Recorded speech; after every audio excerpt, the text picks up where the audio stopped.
गुरुदेव, आज के दौर में देश विदेश में हिंदू जन अपने धर्म को पहचान रहे हैं और उसे और बेहतर ढंग से समझने की चेष्टा भी कर रहे हैं। दिवाली के शुभ अवसर पर 7 समुंदर पार बैठा व्यक्ति भी हवन करना चाहता है या पुष्पार्चन करना चाहता है या कम से कम दिए प्रकाशित कर ईश्वर का धन्यवाद करना चाहता है। इस बदलाव को आप किस तरह से देखते हैं? किस कारण से ये बदलाव आ सका है और किस दिशा की ओर ये बदलाव बढ़ रहा है? अब ये तो आप हमारी बात ही हमसे कह रहे हैं, तो ये तो बहुत अच्छी बात है। हम तो चाहते ही हैं, हमारा तो उद्देश्य ही है, ये तो हमने शुरू ही किया है। अगर आप 10-15 साल पहले देखें तो पुष्पार्चन का आपको कहीं ज़्यादा होता हुआ दिखाई नहीं देगा, बहुत कम। कहीं माला वाला ले जाके चढ़ा दिया, आपने कुछ कर दिया, लेकिन प्रॉपर वे में पुष्पार्चन के रूप में अनुष्ठानों को किया जाना, ये तो सिर्फ मतलब इसमें हमें परमात्मा ने चुना और हमने उस दिशा में काम किया और हमारे सारे शिष्य उस चीज़ में आज भी वो आगे हैं और उसको कर रहे हैं। और उनके पुष्पार्चन को देखकर उनके और परिजन, उनके रिश्तेदार, उनके मित्र जो हैं वो भी प्रभावित हो रहे हैं, वो उसको अच्छा मान रहे हैं। तो ये तो पुष्पार्चन और ये जो अग्निहोत्रम या हवन या सारी चीज़ें, ये रिजल्ट ओरिएंटेड हैं एक्चुअली, इससे आपको परिणाम प्राप्त होता है। और हम जितना आप ज़्यादा पश्चिमीकरण की तरफ जाएंगे, जितना आप अमेरिकन और इंग्लैंड के यूरोपियन माइंडसेट के साथ चलेंगे, उतना आप ज़्यादा रिजल्ट ओरिएंटेड हो जाएंगे। मेरे पास जितने सीईओ वगैरह आकर के सिर्फ काम की बात करते हैं, इतने किसान, खेत का किसान नहीं करता, इतनी गृहिणी नहीं करती। वो आकर के अपने टास्क के टारगेट की बात करता है, तो टास्क और टारगेट तो इसी से पूरा हो सकता है। तो ये तो अनिवार्य हो जाएगा, मैंने जैसे बोला पहले वाले उसमें भी। तो ये तो जो मैंने अभी कहा कि उसको आपको ये अपने अंदर लेना पड़ेगा, और जैसे भी आएगा तो अच्छा लक्षण है और ये करना चाहिए आपको। अपने सेलिब्रेशन का भी समय रख लीजिए। मैं जीवन के उत्सव के भी विरुद्ध नहीं हूँ, जीवन के आनंद के भी विरोध में नहीं हूँ, लेकिन आपको इसके पैराग्राफ बनाने पड़ेंगे, आपको इसके पैरामीटर्स तय करने पड़ेंगे, आपको इसके अपने क्रमांक बनाने पड़ेंगे कि आपका जो विधि विधान है वो बड़ा हो और उसका जो उत्सव धर्मिता है वो थोड़ी छोटी हो। तो होगा ये कि पूरे जीवन में उत्सव धर्मिता तो बहुत बढ़ जाएगी और विधान आपका एक अनिवार्य रूपेण एक अंग बन जाएगा, जिससे आप अपने जीवन को बेहतर बना सकेंगे और बेहतर दिशा में ले जा पाएंगे। तो देखो, इन्होंने रेखा प्रेमा ने लिखा है, कहीं भी नहीं होता था पुष्पार्चन गुरुदेव, हम आपसे ही सीखे और देखें। तो ये तो हमने शुरू किया, मतलब बड़ी विनम्रता पूर्वक हम ये बात पूरी दुनिया को कहना चाहते हैं कि ये आर्यम प्रकल्प के माध्यम से पुष्पार्चन की व्यवस्था शुरू हुई है। ये अब बहुत से लोग उसमें के मालियों को भी बड़ी खुशी हो रही है, अभी बहुत सारे लोगों को बड़ी प्रसन्नता होने लगेगी। अभी मैं आगे बोलूंगा तो प्रस्तर खंडों पे मैं बोलने वाला हूँ, जिसका प्रचलन भारत और साउथ ईस्ट ऑफ एशिया के देशों में नहीं है।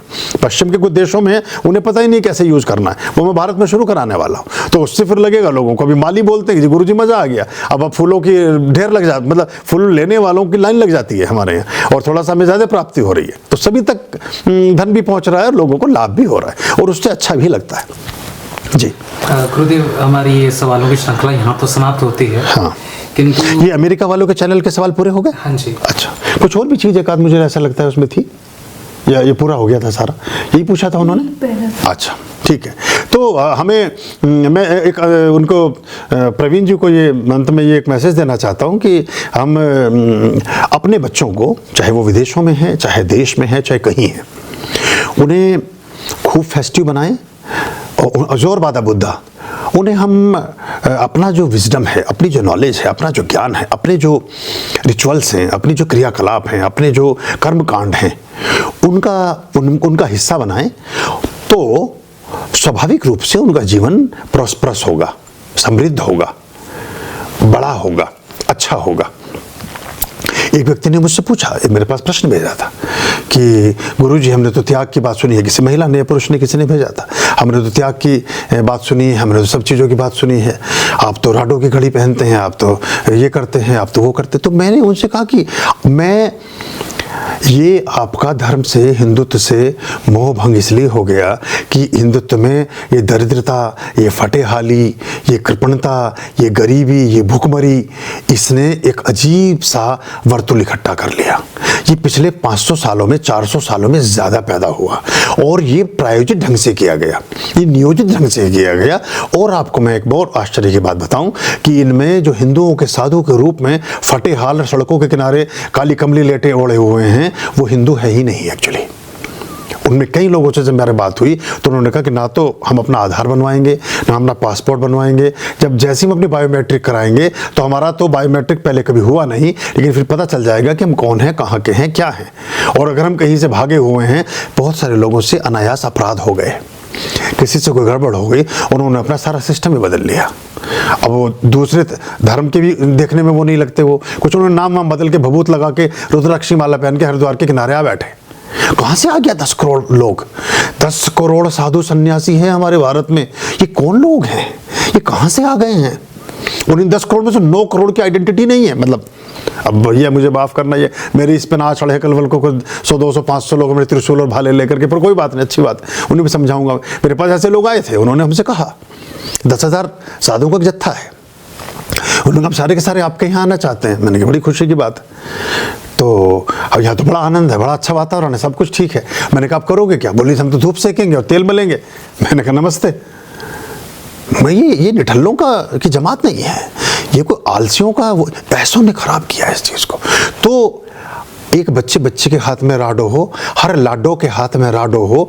अभी ये मेरे पास तो बहुत सारी पड़ी, मैं तो बांट दूंगा एक दिन सबको। पाकर ही बांटने का मजा है, पाकर ही देने का आनंद है। और फिर वो जो जहाँ ये बना रहे हैं उन्हें पता चल, देखिए वो थे ना महाराजा अपने जोधपुर वाले, उदयपुर वाले महाराजा, उन्होंने रोल्स रॉयस में कूड़ा उठवाया था। उन्हें शोरूम में जाने से मना कर दिया था, तो रोल्स रॉयस उन्होंने खरीदी और उसमें कूड़ा, नगर निगम का कूड़ा उठवाना शुरू किया। और बाद में बड़ी माफ़ी मांगी उन्होंने आकर के कि महाराज हम आपको पहचान नहीं पाए। तो ये सोने की चिड़िया वाले लोग हैं। तो आप परम समृद्ध हों, तभी समृद्धि का जो छोटा छोटा सा कीड़ा आपको काटता है, छोटी छोटी चीज़ें आपको प्रलोभित और प्रभावित करती है, उससे बच सकोगे। और जिन्हें आप बड़ा आदमी समझने लगते हो कि बड़ी गाड़ी में बैठ के पता नहीं बड़ा है, ये 2 शब्द अंग्रेजी के बोल रहा है, पता नहीं क्या हो गया, उस एक धोखे से, उस प्रच्छन्न वातावरण से आप बाहर निकल करके एक संतुलित व्यक्तित्व के स्वामी बन सकोगे। तो परम समृद्धि को मैं विश्वास रखता हूँ। आदमी, आप मनुष्य के रूप में हैं। आप देखिए हमारे यहाँ तो अब जब पहला मंत्र लिखा, सबसे प्राचीनतम वेद पहला ऋग्वेद, 19,000 से ज़्यादा मंत्र ऋग्वेद में आते हैं। सबसे प्राचीनतम वेद, उसका पहला मंत्र अगेन वही, ओम अग्नि मीड़े पुरोहितम यज्ञ देव मृत्युयजम होतारम रत्न धातमम। जो होता है वो रत्नों को ही धारण करेगा। यज्ञ का जो होता है, जो यज्ञ को करने वाला है, उसके पास तो सोना चांदी हीरे मोती बिखरे ही रहेंगे। तो आप परम समृद्धि में होंगे तो आपको कोई डिगा नहीं सकता है। बहुत कम लोग ऐसे होंगे कि जब आप बेसिक आवश्यकताओं से ऊपर उठ जाओगे आपको कोई भ्रष्ट कर सकेगा। जरूरतें हमें भ्रष्ट करती हैं। भूखे आदमी से आप पूछेंगे कि चांद का सौंदर्य देखिए पूर्णिमा में, वो कहेगा हाँ रोटी जैसा गोल, उसे रोटी दिखाई देगी, क्योंकि भूखा आदमी है, चांद से क्या लेना देना है उसका। इसलिए हमारे जितने भी राम हैं, कृष्ण हैं, बुद्ध हैं, महावीर हैं, सब सम्राटों के पुत्र हैं। हमारे यहाँ गुरु भी बड़े विनम्रतापूर्वक, बड़े क्षमापूर्वक मैं ये निवेदन करना चाहता हूँ, हमारे यहाँ भी वही गुरु आपको सच्ची देशनाएं दे पाए जो परम समृद्धि के वर्तुल को छेद करके बाहर निकले। आदि शंकर ने भी खड़े होकर के आंवलों की बारिश की, कनकधारा स्तोत्र, सोने की बारिश कर रहे थे वो भी। तो जिनको हम बिल्कुल ये मान के चलते हैं कि परम त्याग के प्रतीक हैं आदि शंकराचार्य। लेकिन सिर्फ इस पर भी दृष्टि नहीं रखनी है। सिर्फ चांदी के खटोले में बैठ करके शंकराचार्य नहीं बन जाना है। लोगों के जीवन में शंकर का प्रादुर्भाव हो तब आप उस विद्या के आचार्य हैं। अब शंकर का प्रादुर्भाव तो कहीं है नहीं, शिवत्व का प्रादुर्भाव तो कहीं है नहीं, तो खाली चांदी के उड़न खटोले में बैठ के भी क्या कर लोगे आप? वो धर्म का और नुकसान हो जाएगा। बड़े बड़े मल्टी मिलेनियर और खरबोपति अरबोपति के उसमें जाकर के आप एक 100 पीस के रूप में अपनी लाइन लगा लें, उससे कुछ धर्म का कल्याण ना हो सकेगा। ये बड़ी गहरी और बारीक बातें हैं, समझदार समझते हैं, बाकी लोगों को कई बार समझ में नहीं भी आती हैं।